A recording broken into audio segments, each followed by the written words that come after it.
Hey guys, how's it going? It's Gun Loving Texan here. I'm doing a review of a Smith & Wesson pistol. Probably already know what it is. The M&P 40. Full size on 40 caliber. Very popular gun. When you get this, it's going to look similar to this. You get two 15-round mags for the 40 cal. You get 3 interchangeable bag straps, the gun, and all the paperwork hoopla. You get a pretty nice case too. This gun is empty.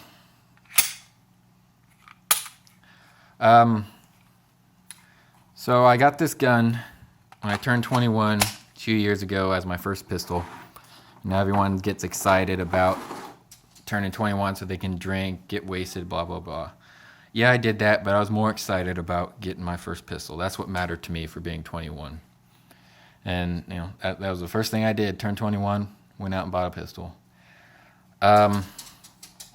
There's probably 1 million videos of this already on YouTube. I'm going to make it 1,000,001, get my own little feedback on it. Smith & Wesson, made in the United States. Very good gun, been around for a few years now. Popular with military and police around the world, and they're very good quality guns. Been tried and true, tested, hell and back, great guns. These can range anywhere from $350 used to $530, $550 new. The $350 used are the police trade-ins, and that's a great deal for this gun. You can get them in store, online. They're really not hard to get a police trade-in on this. There are quite a few of them out there. The police trade-ins, you gotta get a better deal because sometimes they come with 3 mags and they come with night sights sometimes. So for if you don't mind a used gun, a couple $100 less, and you get more things. That's a steal. But I've seen these things go as much as $530, $550 new, and that's a little bit much in my book. But if you prefer new guns, this is the way to go. There's so many variants of these. That's one thing Smith & Wesson did pretty good, is that there's some states out there, some regions in the country that have a lot of regulations and as far as pistols and things like that go. And Smith & Wesson has so many different models and variants of this pistol. A lot of it is for each state, things like that. Either 10-round mag safety, slide safety, frame lock, whatever they require. They got. You're able to get this gun in all 50 states. So they did a good job at getting the availability out there for this weapon. You can get them in black and you get them in tan. This is the full size version. You got the M&P C compact. You got the very popular Shield, which is the subcompact, and you get the Pro and Core models, and the higher end variants of these for competition shooters or what have you. So there's so many. I could probably make my own video as far as the different variants of this gun. There's so many out there. So a lot of availability for variants for this gun. Going to the specs of this gun, the dimensions real quick. It is 7.63 inches long, 5.5 inches tall, 1.22 inches wide. The barrel is 4 1/4, and your trigger pull is 6.5 pounds. But with this trigger, some people love it, some people hate it, some people don't mind it. It's really up to everyone's different how their triggers are. But this trigger,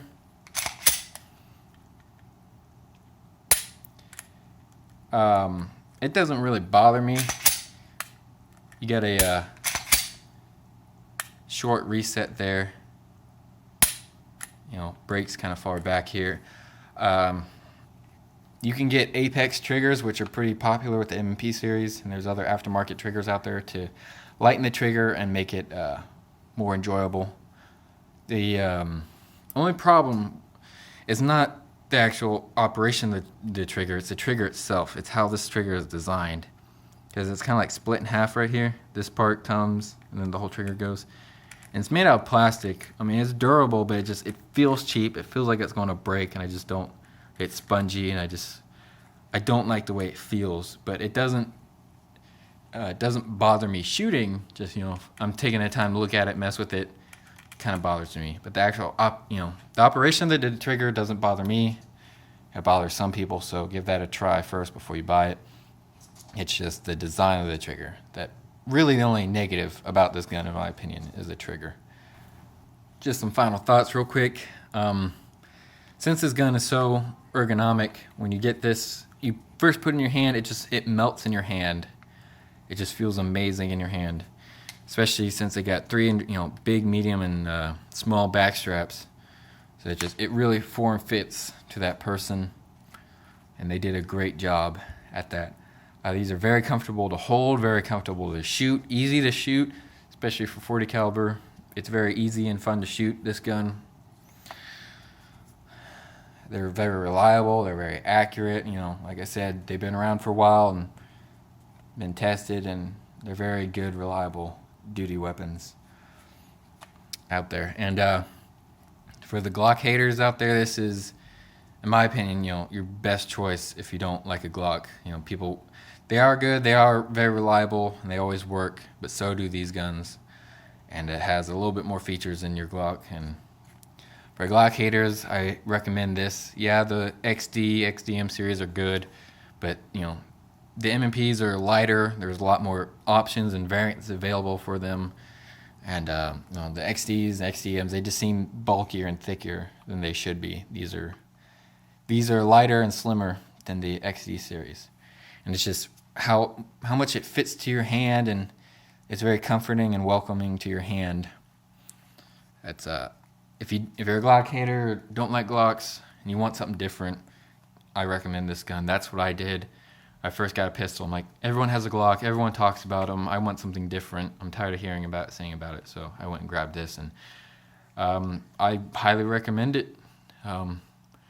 If you can just, determine whether you like that trigger or not, and it's worth to get the gun and replace the trigger, I recommend it.